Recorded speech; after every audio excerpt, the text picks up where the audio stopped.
What's up? It's Rob from Bullies.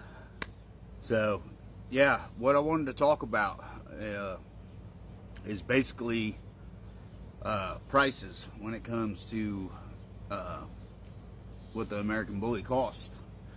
And it fluctuates, it goes up and down. It also depends on the breeder. It depends on, how much they think their pups value's worth. They go off of the dogs that they came off of. They go off of the background, the family tree, and the pedigrees through the generations. The genes and genetics, so-called, inside, that family tree and history, and what they pay out of pocket. Basically, is what it all boils down to. So, I'm speaking from experience on me. I've been on both sides of the fence, or both sides of the railroad tracks. I still am. I was the one guy on one side to where I was buying my American Bullies for quite a few years, and there was a lot of bullies that I came across that I couldn't afford on what the breeder wanted for them. So with that being said, I had to basically accept it and tell them thank you, it's out of my price range, out of my budget of what I was looking to afford. Or if I got told the price and I did have it and I could pull the trigger on it and get it, then I was super stoked, and it happened. But there was a lot of times I had to walk. I had to respect the breeder on what he told me. I was bummed out, because the pups were bad ass. I mean, they were top notch. I'm not gonna say that they weren't worth what he was asking. I was just hoping when I reached out that it was going to be more of what I can afford, not over my budget range on what I can afford. But I've been on that side, and also being the guy, being a buyer, not understanding, like I said, on both sides of the fence and on both sides of the railroad tracks, not understanding, damn, why so high, why so much? And then, you're thinking, this dude's making a killing. But that's before I was on the other side of the fence and the other side of the railroad tracks. It's a whole different meaning and ball game when you're the breeder and you're the one with the business and your money's involved into it. When I was the buyer, I didn't realize, for me, for instance, I took my 401k and I invested it into my business. I took my retirement and what I had, and that's how I built Bullies. That's just what I had to do. That's what it took. And it's, where now I'm gonna have to work for quite a few years on producing and doing some badass litters and selling pups and doing stud fees, and eventually get my money back that I've invested in the long haul. That's what it is. It's an investment, and it's going to take me a while before I start hitting profit. So with that being said, on like I said, family tree quality, how much money that breeder's actually invested to start his program, to get his business going, to what he's put into on his grounds, to how much he's bought his dogs for, to how much a stud fee is, C-sections, ear cropping, all that comes into effect. Feeding them, caretaking, vet shots, vaccinations, yearly shots. I think are like six or $650 for one dog. One dog, that's what I pay out to vaccinate. And it adds up in time. So when you got numerous dogs, you're paying thousands and thousands and thousands out just to give shots for their health. and make sure they're protected and covered, and yeah, you're not taking shortcuts, and you're doing shit right. That's the thing. Doing shit right costs. You're gonna have to pay to do shit right, just like anything else. Also, I wanted to say how now I'm on both sides. I was a buyer, and now I'm a breeder and a business owner, and now I'm both, because I'm still being a buyer I'm going to buy and be a customer to someone for stud fees. I'm still going to have to buy that stud fee and be a customer to another breeder. Buying dogs, if I buy dogs. I just bought one dog last year. And I was able to pull it off on what I had saved up, and when he told me the amount, it worked, worked out great. I was super excited. It took everything I had saved between that and the travel of gas and going and getting, and it was a whole day's worth into nighttime trip on a drive.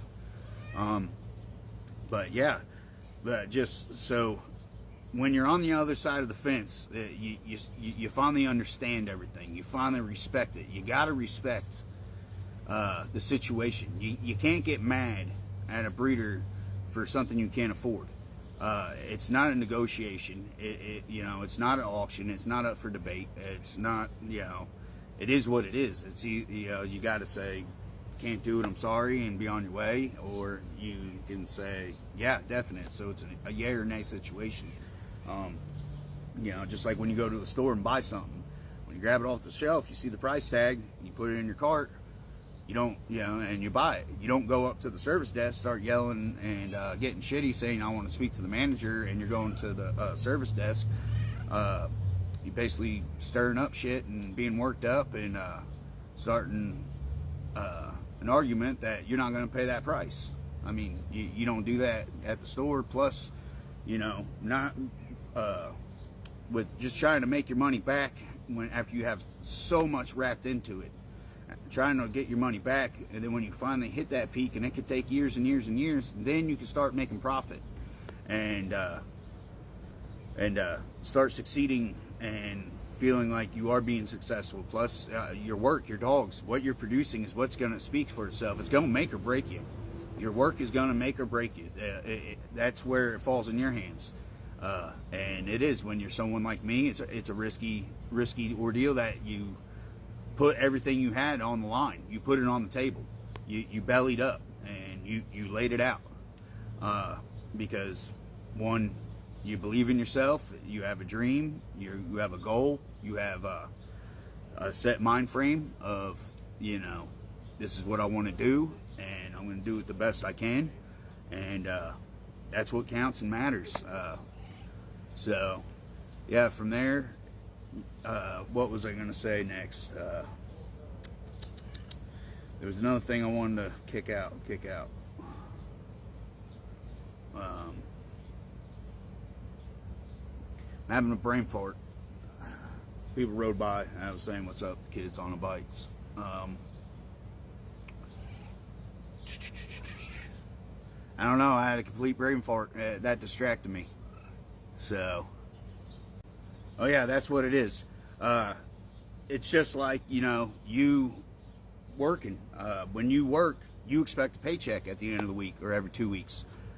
You're not going to do a bunch of work for somebody, and not expect to get paid. That's another thing. This is work. It's a job. It's a business being ran, and you got to get paid. You got to get paid for all your work and what you're doing and what you're producing and the process of making. And yeah, so just respect, like I said, respect breeders, respect people's prices.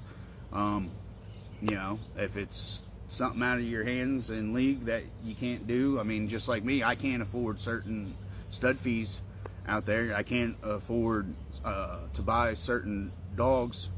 I'm not going to say nobody's name, but there's there's breeders and there's top line bloodlines. I hear how much their dogs are. I can't afford it. And I'm just like, whew, good Lord, you know, and it gets way up there. So, but yeah, that's just what I wanted to say. You know, I'm in the same boat too, still as a breeder and a buyer. You know, as a customer, I'm still, yeah, on both sides, and it took me to actually get involved to know exactly why now. I understand why. So I just wanted to throw a little bit of knowledge out there to buyers, you know, and not seeing the other side of the fence and not being on the other side of the train tracks, because when you're finally there and you finally put everything you have into something and on the line and on the table, and you bellied up to it, and that's your job, that you're full blown doing a business, and you got everything riding on the line, you know, and you're not gonna, you know, do a bunch of work and give stuff away for free. You're gonna expect to get paid for your work and your time and your money that you invested. So, all right, God bless. Peace out, everybody. Till next time. Already hearing the wrath. Yeah, I was telling my woman who I think that I'm not gonna let go, and she said that ain't happening. She said, you already got enough money racked up into this, and what we pay out, she goes, we're over halfway of buying a brand new prefabbed home. So I was kind of laughing. Yeah.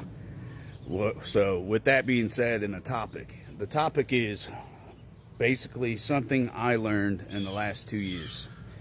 The last 2 years I've learned just by experience with myself and my hands.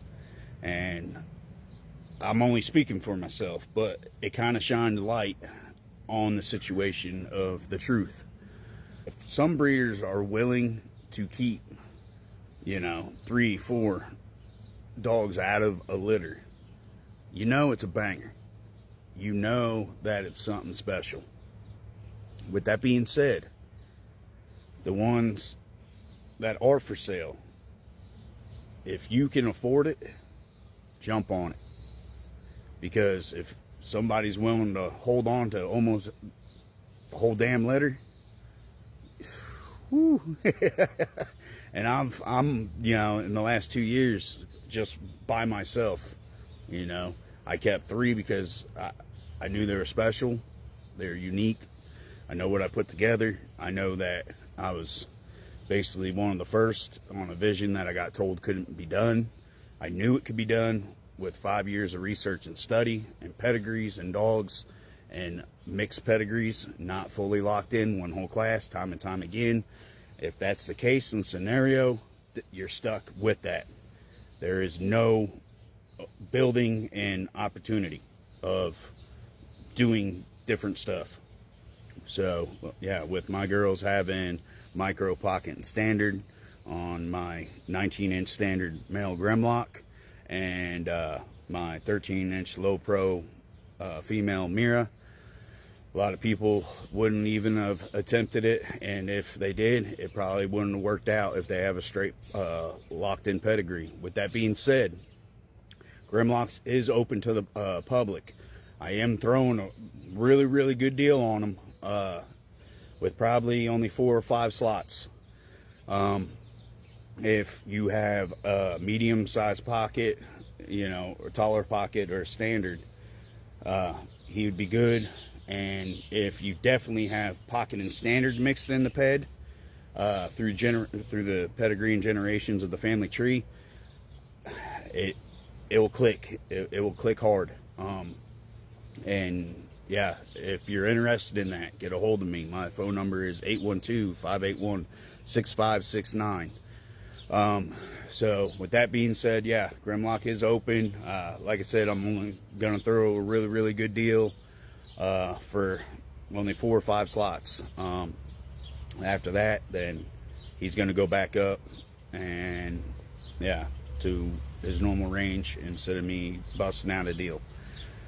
So from there, yeah, talking about since we're talking about pricing and bully prices and breeders, there's and how much money, because I'm bringing it up, you have to respect the breeders' prices. When they're pricing out, they're going off of bloodline history of the pedigree, and basically, you know, if they got top dogs and top bloodlines and they're putting together some badass shit, you have to respect it on that term. And what they think the value of the pup is, you have to respect it on that term.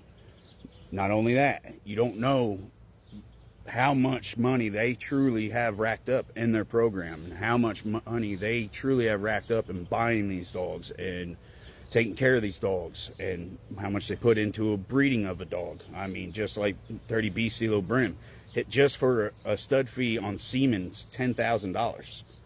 That's right off the gate just to get, yeah, the semen. And there's so much more thousands that got to be put into having the successful litter. Yeah, so, you know, when a breeder tells you the price, it's a yay or nay. You can't afford it, and you say, sorry, that's out of my budget and my price range of what I had, you know, planned.